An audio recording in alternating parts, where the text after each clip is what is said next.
12보병사단 훈련병 사건의 피의자이며 파격적인 행보를 보이고 있는 화제의 인물 12사단 중대장은 국민의 관심을 뜨겁게 받고 있습니다. 5월 23일 제12보병사단에서 발생한 충격적인 사건의 주인공입니다. 전날 밤 떠들었다는 이유로 중대장의 지시에 의해 6명의 훈련병이 완전군장 상태로 연병장 뛴걸음, 팔굽혀펴기, 선착순 달리기 등 가혹행위를 받았고 결국 이로 인해 한 훈련병이 사망했습니다. 훈련병은 가혹행위를 받는 동안 이상 징후를 보였고 동료 훈련병이 이를 보고했으나 간부들은 이를 꾀병으로 치부하며 계속 훈련을 강행했습니다. 결국 훈련병은 군기훈련을 시작한 지 40분 만에 쓰러졌고 이후에도 수십 분간 방치되었습니다. 쓰러진 훈련병은 신병교육대대 의무실로 이송되어 수액을 맞았으나 이는 열사병의 적절한 조치가 아니었습니다. 이후 민간 병원인 속초의료원으로 이송되었으나 이미 체온이 41.9도에 이르는 상태였습니다. 열사병은 시간 싸움인데 적절한 조치가 이루어지지 않았습니다. 사건 이후 여러 변호사들은 이를 가혹행위와 고문으로 보고 있으며 중대장에게 미필적 고의에 의한 살인죄 적용이 필요하다고 주장했습니다.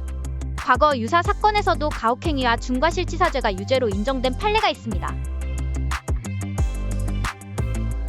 하지만 육군은 중대장에게 심리 지원을 제공하고 멘토를 붙이는 등 이해할 수 없는 조치를 취했습니다. 이는 2차 가해 논란을 불러일으켰고 피해 훈련병들은 심리 지원을 받고 있지만 중대장은 휴가를 사용해 귀가했습니다. 이에 대한 비판이 쏟아지고 있습니다. 피해를 받은 훈련병보단 이 사단을 일으킨 중대장은 오히려 편하게 휴식을 취하고 있는 상황에 대해 분노의 목소리가 높습니다. 군형법 제62조 제1항 직권남용에 의한 가혹행위와 미필적 고의에 의한 살인죄, 최소한 중과실치사죄 적용이 필요하다는 의견이 많습니다. 또한 군인복무기본법 제18조에 따라 형사 피의자 및 징계심의 대상자인 A 중대장의 휴가 제한이 이루어지지 않은 것은 부적절하다는 지적이 있습니다. 이 문제에 대해 정치권에서도 크게 분노하고 있는 상황입니다. 이기인 개혁신당 최고위원은 당시 지휘관으로 지목된 중대장의 실명을 공개하며 구속 수사를 촉구했고 전 국민이 공분하는 사건에 연루된 해당 인물의 직위와 성명은 국민이 알 권리가 있다며 소신있게 밝혔습니다.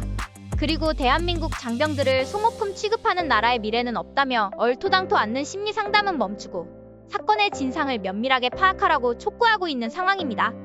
심지어 훈련병의 동료 엄마도 등장하며 사고가 명백한 고문과 가혹행위에 의한 것이라며 중대장의 처벌에 대한 목소리를 높이고 있습니다. 다른 부분을 다 떠나서 사건을 일으킨 장본인이고 사건의 중요성이 큰 만큼 빠르게 조사에 임해서 이번 사건의 진실을 밝혀야 하는 게 아닌가 생각합니다. 군법에 어긋나는 과도한 군기 훈련을 강요한 것은 사실이며 훈련병은 그를 따랐을 뿐입니다. 분명 중대장이라는 직함을 가지고 있다면 그 정도의 판단은 가능하지 않았을까 합니다. 여러분의 생각은 어떠신가요? 댓글로 의견을 남겨주시길 바랍니다.